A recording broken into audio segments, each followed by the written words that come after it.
지난 20일에 국토교통부와 경찰청이 내놓은 2024년 교통사고 사망자 감소 대책입니다. 교통안전을 현저하게 위협하는 경우 고령자 운전 자격을 제한적으로 관리하겠다는 내용이 담겼습니다. 고령 운전자 교통사고가 증가하는 만큼 꼭 필요한 제도라는 평가도 나왔지만 교통약자인 어르신들의 이동권을 과도하게 제한하는 것 아니냐는 지적이 일자 경찰청은 하루 만에 자료 내용에 오해가 있었다는 설명 자료를 냈습니다. 특정 연령층을 대상으로 하는 제도가 아니고 나이와 상관없이 의료적, 객관적으로 운전자 운전 능력을 평가해 교통사고 위험성이 높은 경우에 적용하겠다며 한 발 물러선 겁니다. 고령자들은 연령 제한을 두는 방식은 공감을 얻기 힘들다는 반응입니다.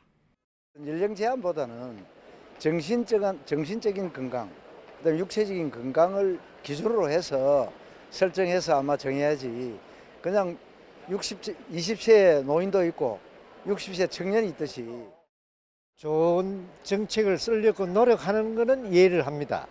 늙었다는 그 전제하에 운전을 한다 못한다를 규정을 지으면은 기회균등의 법칙이 나이에 제한을 받는 것은 옳지 않다고.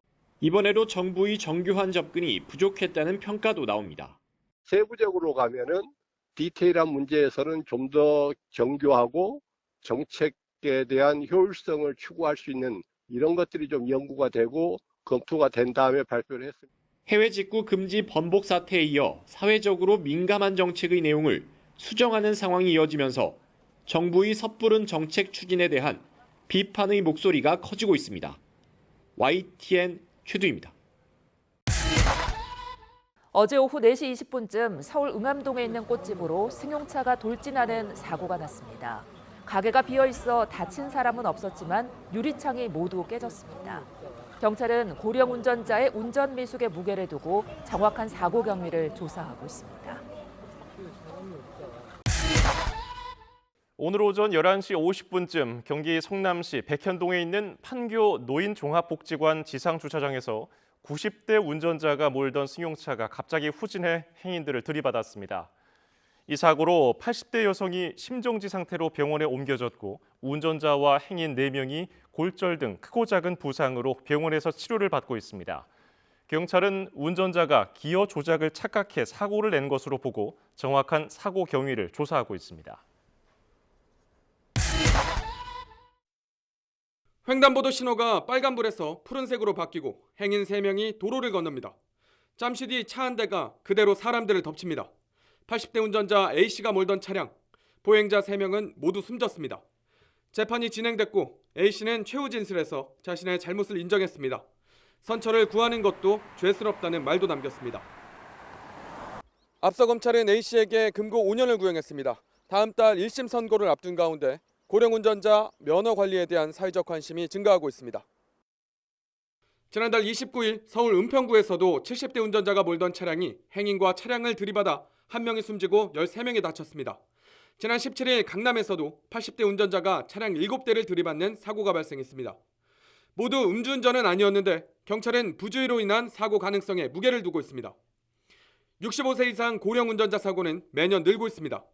지난 2020년 3만 1천여 건에서 지난해 3만 9천여 건으로 8천 건 넘게 증가했고 사망자 또한 늘었습니다.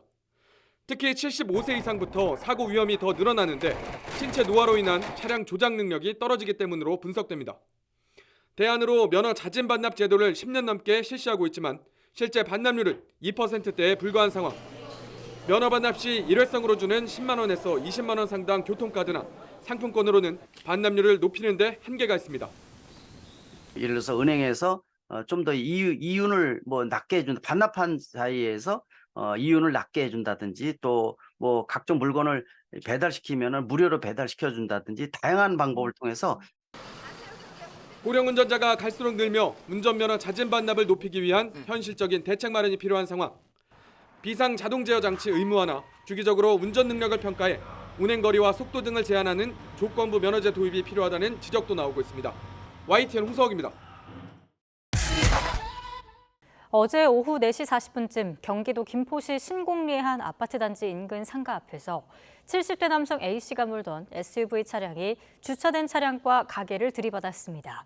다친 사람은 없었지만 이 사고로 건물 안에 있던 30대 여성 직원이 고립돼 소방당국에 구조됐습니다. 경찰은 70대 운전자가 후진을 하려다 운전미숙으로 엑셀을 밟아 사고를 낸 거로 보고 있습니다. 강원도 춘천 왕복 6차선 도로. 횡단보도 신호가 빨간불에서 푸른색으로 바뀌고 기다리던 행인 3명이 도로를 건넙니다. 도로를 절반 정도 건널 때쯤 차 한 대가 그대로 행인들을 덮칩니다. 사고가 난 건 오전 6시 45분쯤. 82살 A씨가 몰던 차량이 횡단보도를 건너던 보행자 3명을 들이받았습니다. 사고 충격으로 보행자들은 수십 미터를 날아갔습니다. 70대 B씨 등 여성 3명이 심정지 상태로 병원으로 옮겨졌지만 결국 모두 숨졌습니다. 사고가 발생한 도로입니다. 이 피해자들은 이 보행자 신호에 맞춰 이 횡단보도를 건너다 사고를 당한 것으로 확인이 됐습니다. 피해자들은 모두 사고 지점 인근 교회의 신도들이었습니다. 사고 당일 새벽 예배를 마치고 귀가하던 중 참변을 당했습니다. 새벽기도 왔다가 집에 가는 길에 그랬다고. 그러니까 새벽기도 올 때 그랬으면 바빠서 신호 위반하고 건너왔다 그랬지만 집에 가는 길인데 신호 위반할 일도 절대 없거든요. 경찰 조사 결과 음주운전은 아니었습니다. 하지만 정지 신호를 위반했고 속도를 줄이거나 멈춰서지 않고 그대로 내달린 것으로 확인됐습니다. 경찰은 80대 고령 운전자의 과실로 발생한 사고라며 매년 2%대에 불과한 고령 운전자 면허증 자진 반납을 늘릴 대책이 필요하다고 설명했습니다.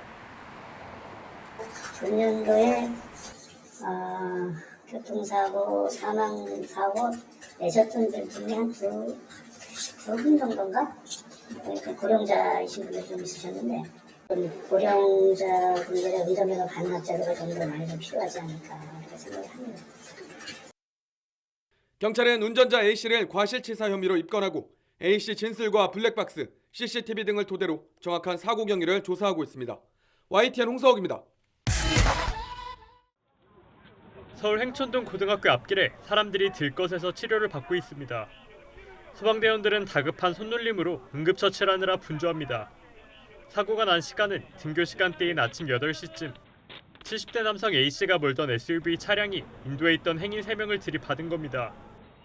차량이 인도를 향해 돌진하면서 편의점 유리창이 깨지는 등 시설물들이 크게 파손됐습니다. 회색 SUV 차량 앞부분이 크게 찌그러질 정도로 사고 당시 충격이 컸던 것을 알 수 있습니다. 컸어요. 큰 소리로 사람 다쳤다면 죽을 정도인데 그래도 죽지는 않았더라고요. 지나던 60대 여성은 차에 치여 어깨가 골절됐고 등교하던 고등학생 2명도 타박상을 입어 병원으로 옮겨졌습니다. 다행히 피해자들 모두 생명에는 지장이 없는 것으로 전해졌습니다. 경찰은 사고를 낸 70대 운전자 A씨를 교통사고 처리법상 보도침범 혐의로 입건해 조사하고 있습니다. 음주운전이나 마약 정황은 발견되지 않았습니다. 경찰은 졸음 운전을 했던 A씨 진술을 토대로 자세한 사고 경위를 조사하고 있습니다. YTN 윤성훈입니다. 고속도로를 달리던 승용차 운전자가 속도를 미처 줄이지 못한 채 앞서가던 차를 그대로 들이받습니다. 갑자기 차선을 넘어 옆 차로를 달리던 차에 부딪히고 함께 좌회전 신호를 받고 움직이던 차량 앞을 가로막아 버리기도 합니다. 모두 7, 80대 고령 운전자들이 낸 운전 부주의 추정 교통사고입니다. 고령자 운전에 대한 우려는 꾸준히 제기되었습니다. 실제 통계를 분석한 결과 고령 운전자 가운데서도 연령대가 높을수록 사고 위험이 급증하는 것으로 나타났습니다. 60살 이상 운전자를 5살 단위로 나눠 교통사고 위험도를 확인한 결과입니다.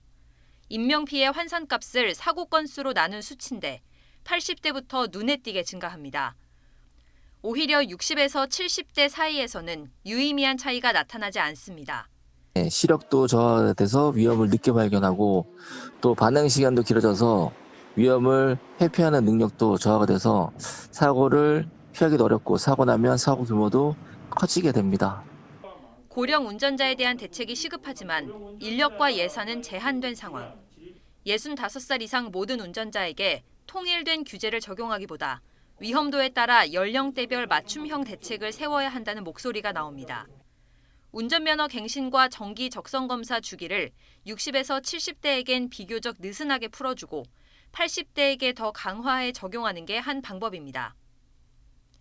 운전면허 자진 반납 제도도 연령대별 순위를 정한 맞춤형 혜택을 통해 고위험 고령 운전자의 자진 반납을 더 활성화할 수 있습니다.